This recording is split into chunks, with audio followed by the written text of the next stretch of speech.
What's up, guys? Welcome to the 20K podcast. I am here with an awesome guest today, John Carr. He is our rockstar realtor, which you'll find out more about. How you doing? I'm good, man. Yeah. We are caffeinated. We had Chick-fil-A, and you guys are on my home turf in Savannah. So This is a home field advantage. Yeah, for sure. Yeah. So we actually have Victor in the studio here today. He's going to wave and say what's up because this is just the hand. just the hand. Walk in there. Okay, we're here. So this is cool. This is a good chance to talk through some ideas because Victor's always spoken really highly of you and some I of the stuff you appreciate know. that, Victor. Yeah, just keep us getting paid, then we'll keep the compliments coming. So we can start off a little more with the background because it sounded like you've had some pivots in your life. I would love to know what made you get into real estate. Yeah. What started that? So I was a teacher. I was coaching high school baseball. I absolutely loved it. I have no regrets about doing that. I had my oldest son, who's now 5, and for the first time, I really started to care more about like long-term money and wealth. Mm-hmm. So I did what any millennial would do. I got on like Reddit, and I was reading about like wealth stuff, and I saw real estate investing was something that came up. So I was just kind of researching that. We had just bought a house. I enjoyed the process. My realtor is one of my friend's fathers. He actually coached me in high school, so like I've known them for forever. Oh, that's cool. And I happened to be going on a mission trip to Romania with him later that summer. We got a lot of stuff going on here. For sure. So Reddit as the book of truth. For sure. You were a teacher. Yes. You have a mission trip going on. Yeah. So man of faith over here. So okay. we were in Romania, and we were the only 2 guys on the trip. So we would just sit there at night, and I would pick his brain, other stuff. And then the conversations just kind of continued. But eventually he was like, you need to go get your license. Like, I think you can do this. I think you'll do well with it. And if you're going to invest, you need to have your own license. But more importantly, just serving people and being from here, being involved in a lot of different things. So just having a lot of networks. He was like, I think you could be halfway decent at this. And then he helped me out there in the whole process. And then I continued to teach for a year after I got my license. It was actually about half a year, but I got my license. I passed the class in December, waited for baseball season to end, started working part-time, or working that summer, then I did it part-time while I was teaching. Mm-hmm. While I was still teaching, Glenn, the gentleman that helped me out, who's a realtor here at Seaport now, went to showings for me. Victor's met him before at showings, but like while I was still in the classroom, he'd go on appointments for me during the school day. I sold 2 houses I never even went in because he handled it all, but he was so... At that time, he was probably as motivated, possibly more motivated than me to get me out of the classroom. Okay. Because I think he knew what this industry that we're in can do for people if you're willing to put the work in. And I think that you guys know that better than anybody. Like, I don't have to go to school for 10, 15 years. I don't have to accumulate $1 million in student loans. You just go on Reddit. You just go on Reddit. I mean, yeah. Listen, I refuse to believe that Victor hasn't read stuff on Reddit or at least the Bigger Pockets forums about stuff. So... Yeah, but it's just that's kind of how we got into it. I was with another company; they were awesome. The Seaport opportunity presented itself right January, I think 2021. So because I remember we were still in like COVID lockdown, and I made the switch. And Victor was with me from like I think that January right before COVID. Yeah, because we closed on the one on 69th Street.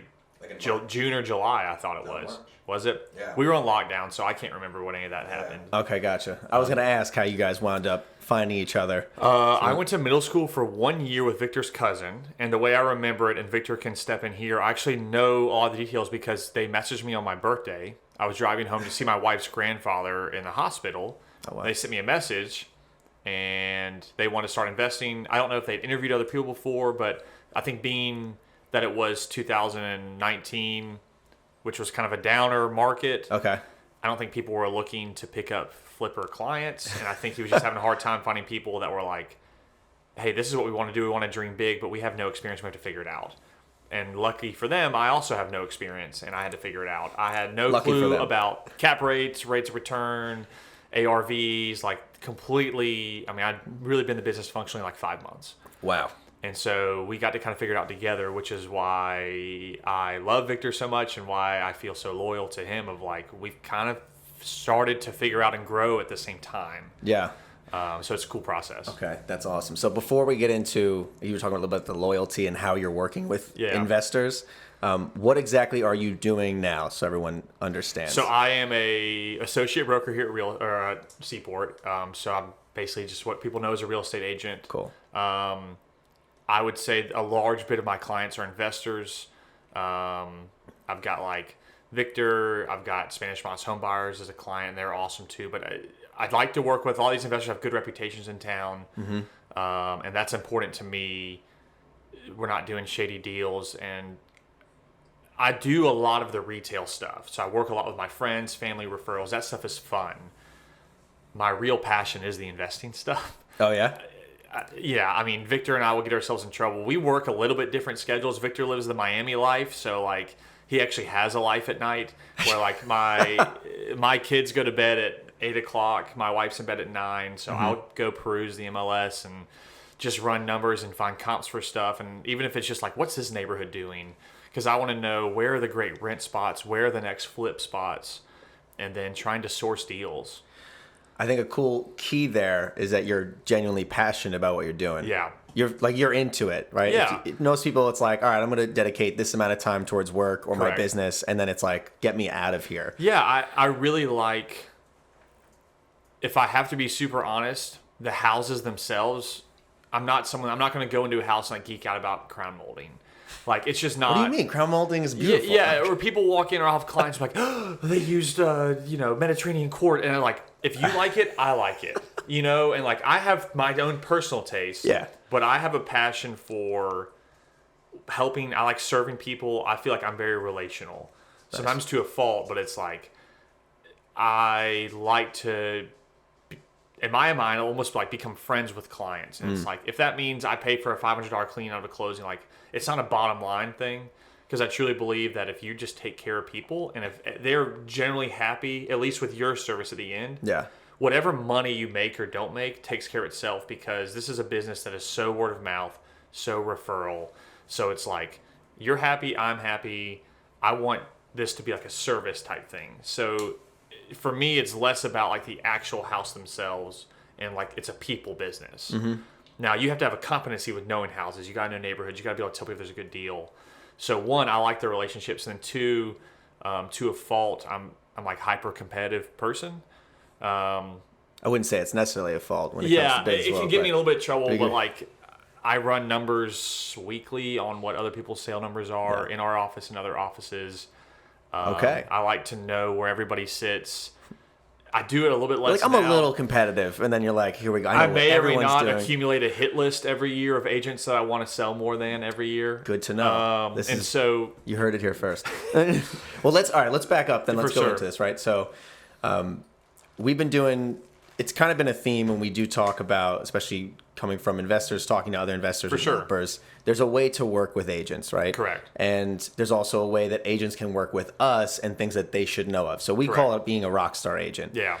Can you maybe share from your perspective? Because for us, that's an agent that is on point with us. They understand how an investor looks at a home versus a retail buyer looks at a home. That's so different. So, which I imagine was at first you're like, this is so, because we've sent in offers. It's very different, right? Yeah. We've talked to other realtors, let's say in Florida, or wherever else that we're looking at, and it's been like, oh, like, why would you even offer that? That's terrible. They don't get it. They don't understand. So can you walk through what you think makes a rockstar realtor? If you're talking about, especially on the investment sphere, not just general.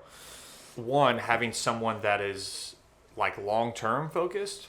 If the agent is more concerned about your bottom line than theirs, you're not going to get pushed into bad deals. Victor and I fight all the time of like, I might push him on a deal, but sometimes I'll talk him out of stuff. Like we were talking about one last night that's on a busy road. And I'm like, nah, ARV's not there. Like it's on a main road. I would never bring a client to pay that amount. And he's like, no, I have the comps right here. And it's like, I think that's important of willing to have a dialogue of my concern. I could just be like, yeah, man, great house, go offer on it. And then he's stuck with an asset, if I'm right, that he's going to lose money on. I made my $10,000 check. He loses $100,000. I can't do it that way. Like we've got to be focused on your bottom line first as the priority. And then like we talk about, like, I'll make money if you guys are winning.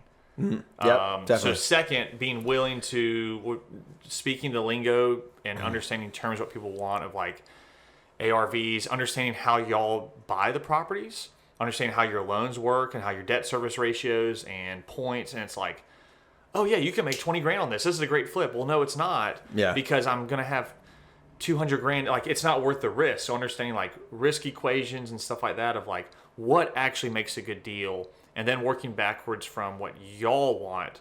Victor is big on, and I assume you are then too, of like having multiple exit strategies. Definitely. So we're always looking at like, cool, I could make 50 grand on this flip, but that would be my only exit strategy, which really makes it like a C class deal. So that's not one we have to have, because I couldn't really refinance out and rent it and make any money. It's not in a neighborhood that's going to yield high rent. So it's like Victor likes to have deals that where it's like, okay, I can, if I don't sell it, I can pull most of my money out and I can cover my debt service with rent. Or I can convert this, or I can add an ADU, or I can do all these other things. And my job is to think that way for him. So if I present a deal, or if he's just busy and he's like, check this out, I can analyze it and say, this is an okay deal, this is a great deal, or we're missing something here, there's nothing here. Because my value is to be a time saver, and I like to think of it as a time creator to give you guys more time to source deals. Yeah, it's cool to see that. I mean, you genuinely have a heart here. Yeah, for sure. I think a lot can be transactional, right? Yeah, Certain and avoiding agents. that's like, that makes me super uncomfortable, like Right. as a person. Because you're like, all right, I can get, let's say you were like, oh, yeah, we can have this. We can buy this deal on this busy street. Yeah. I'll never talk to Victor again. I get my commission. Yeah, I move sell- on to the sell next and get guy. out. Yeah. Sell, leave. And then you're looking at it like, no, this could be a long-term partnership. Like, this isn't just For one sure. deal. This could be 30, 50, 100 deals down the and road. it's fun having that, of having like a team structure. Yeah. Like, I personally thrive on that of like, this is our team, and like I have Right. that with a couple different clients, and that is more fun for me. The retail side's awesome. You get to watch people's life change. You get to watch them buy families or family homes. But like from a business perspective, they sell that house, they go buy their dream home. I'm 31. People are starting to buy that second home or that third home. They're not going to need me again for like another 10 or 15 years. Right. So like even from like a business, if I am transactional, it's like, all right, if y'all are winning, if you go make 200 grand on a flip, what's the next thing you're going to do? Let's buy 3 more, man. Right. And so it's like, that's fun, and being on the hunt for how can we find a deal? How can we create something that's not there? How can we see a deal that no one else has seen? And there's been deals that Victor's put together that I didn't see, stuff of like, the one we bought on the Habersham Village area was like one of those ones like you talked about, like it had been on the market 7 hours and we shot a low ball offer in, and I was like, all right, man, we'll throw it in. And then they responded and took the offer, and I still didn't see the other guy make money, and then he did some conversions. Yep. And I think that's your best cash flowing asset right now, correct? Yeah. And that was a deal that I was like, man, like, what do you see with this? Oh, so it kind of helps too with the educating you and like, oh, okay, so this is what you guys would see in a deal. Yeah, or I if mean, you look, work together on it. Like a term like that that we use a lot of, like an ADU, an additional dwelling unit. Yep.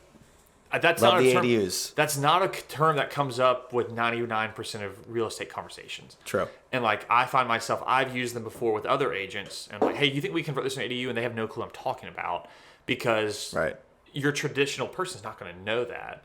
But that's like value adds, creating value on something like, oh, that's a garage. This is zone TR2. Victor and I've learned more about zoning in the last 2 years than I ever wish to know. You love zoning, right? Favorite thing? It's a blast. I love a good spreadsheet and a highest and best principal use chart or whatever. But being like, oh, this is zoned properly. We can take this garage, we can make this into a 1-bedroom studio apartment, and then rent it to midterm executive rentals for $2,000 a month. Mm-hmm. So now we just added $200,000 if you're looking for a 10% return onto a house. Right. And so it's like that house that really wasn't worth 300 is now worth 500. Yeah. I'm going to ask another question on that, but to summarize some of the things you were saying, like you were talking about the multiple exit strategies. Yes. And I think as new investors, as I was quickly learning, thankfully having Victor here, it was like, oh yeah, this is a great spot to short-term rental, or this is a great spot to let's just flip it and move on. Yeah. And he's like, hold on a second. He was like, you don't want to just leave it to one, right? So Correct. if something goes wrong and it doesn't make sense to rent it, let's make sure we can flip it. Having patience and having multiple strategies, because Yep.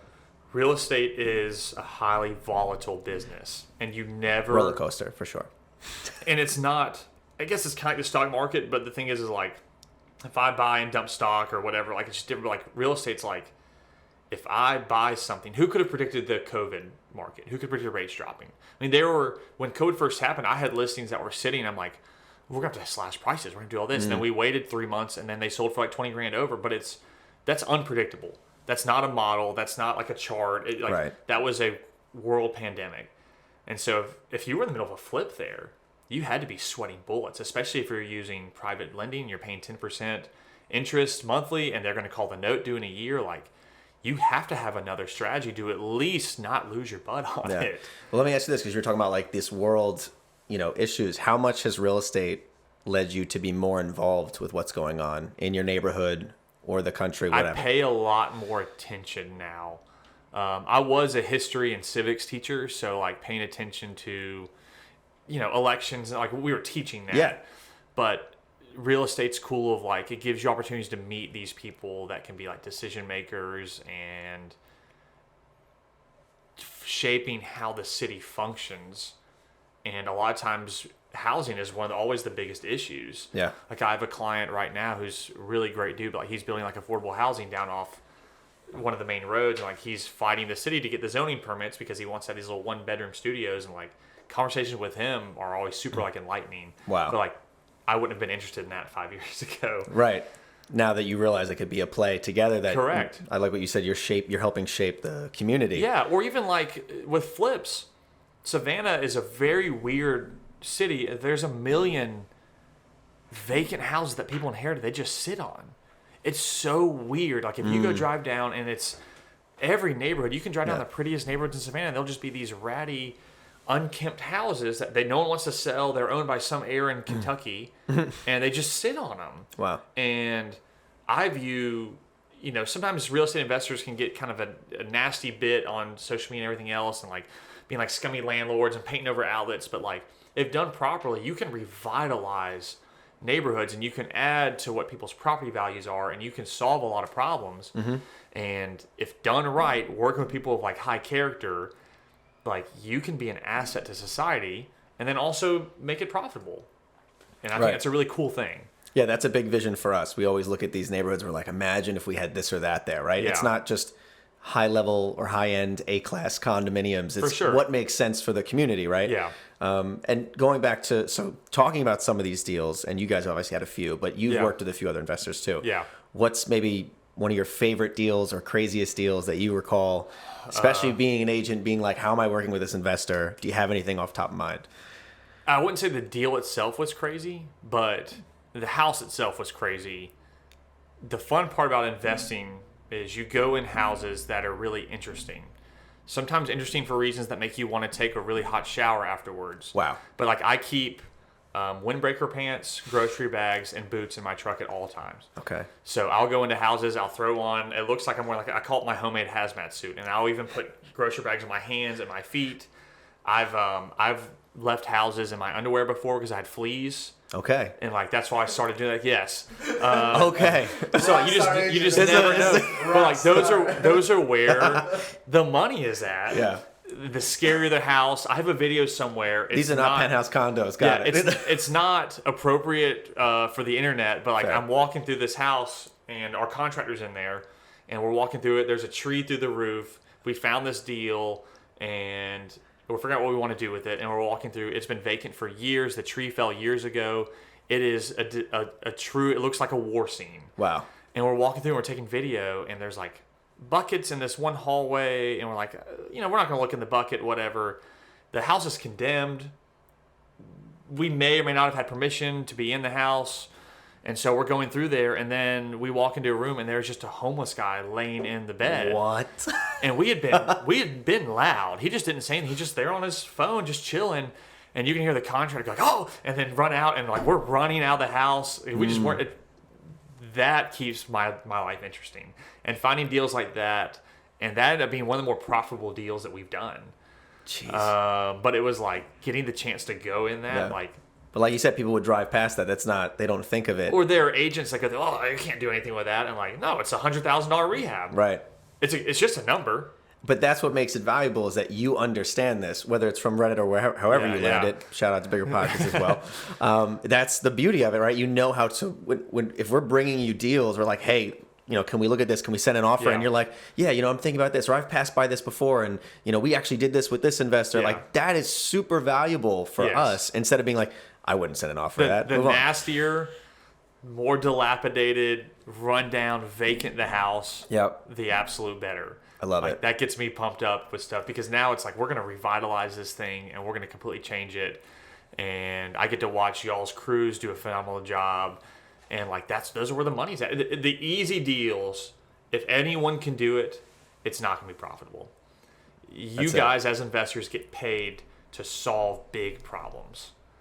And like if you can just go in there and everyone's like, well, yeah, I'd love a flip that, we could just throw some paint on and do the flooring. I'm like, so you think there's going to be a house out there that someone's just going to let you buy with $100,000 of equity that all you got to do is do painting and flooring? I call it like Chip and Joanna Gaines syndrome. You let me know where that neighborhood is before anybody. And I've told people before, it's like, listen, if I find that deal, I'm kicking that to my investors or I'm buying it. Yeah. Like I hope you buy it. Yeah. But it's like Chip and Joanna Gaines syndrome. People watch 3 episodes of an HGTV show and they want to flip houses.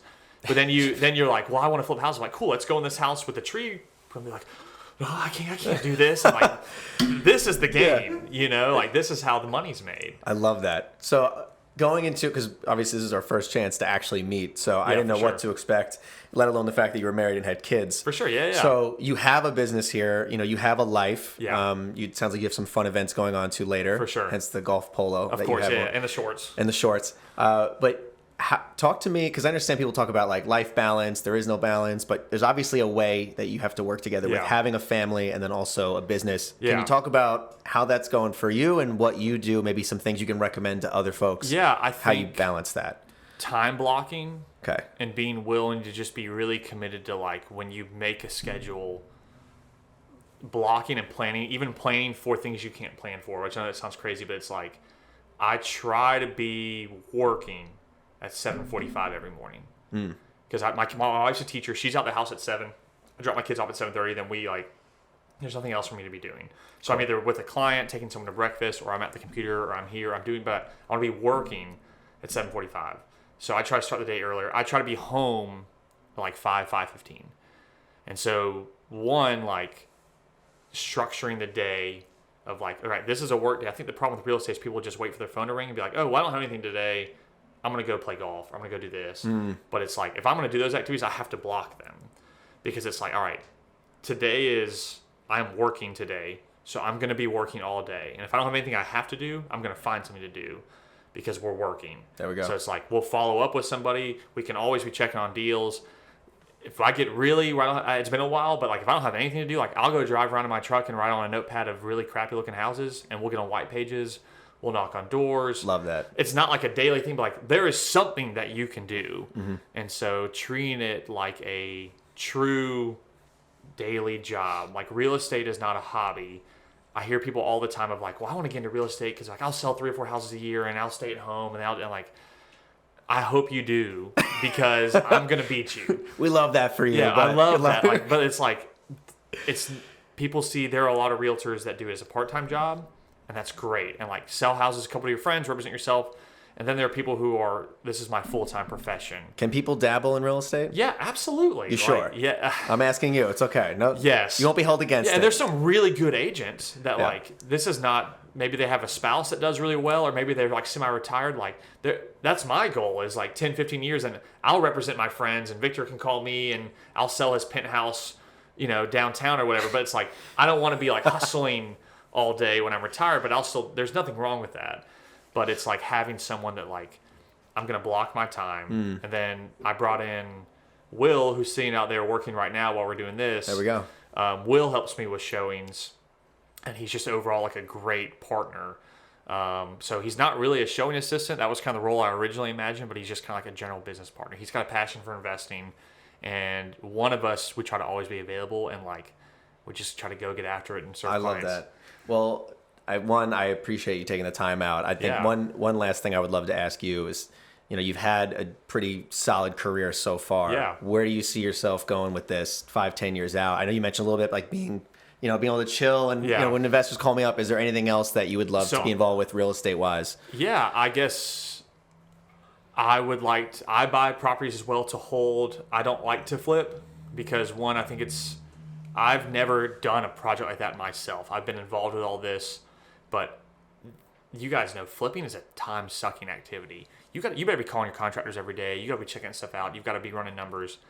So like, it's been a fun couple of months with our flip. For sure. So it's like feed the flippers, let them flip. Yeah. I'll do the occasional buy and holds, but like, I'm trying to build my portfolio. Got it. That's what I like to do personally. And then being more involved with like you guys of like, Victor has grown his business and you guys have grown your business so much in the last 2 or 3 years, like seeing where that goes. Yeah. I think circling it back to like, I like being a part of things. Like I have you guys, I have some other groups I work with, and like seeing those teams grow and flourish, like is just awesome to be a part of it. Because I would say that was the hardest transition of going from teaching to real estate. Is this is kind of a lone wolf business. Like unless you're on a team, which I didn't really want to be. Like I brought in Will, I have you guys, but like creating my own, like we're all gonna win together. Even if that means I make a little bit less or something, like there's so much to be made and achieved through this. Like doing on your own is just not fun to me. And there are people who are cut out for that. Totally. I'm not. Like I love some of the closings we've had, especially the early ones. Like I remember selling 69th Street and like the feeling of that of like, yo, we did this. Yeah. That is worth so much to me and being a part of that. So like seeing that grow, and then hopefully you guys have made enough money where you can ride off into the sunset, and then that's my kids will be getting in high school, and I just want to go to a lot of sporting events and play golf, and I don't want to be working until I'm 60. So everything working backwards from that. We'll have to go visit some opens and there you travel go. some solid exactly, courses. Man. Well, thanks, John, for being able to come on here and, for sure. and talk, and we'll definitely have more. This is, I would say, episode 1 of us Y'all talking are always back and welcome, forth. Man. So, yeah, another one of the 20K podcasts. Follow, like, subscribe. Talk to you guys soon.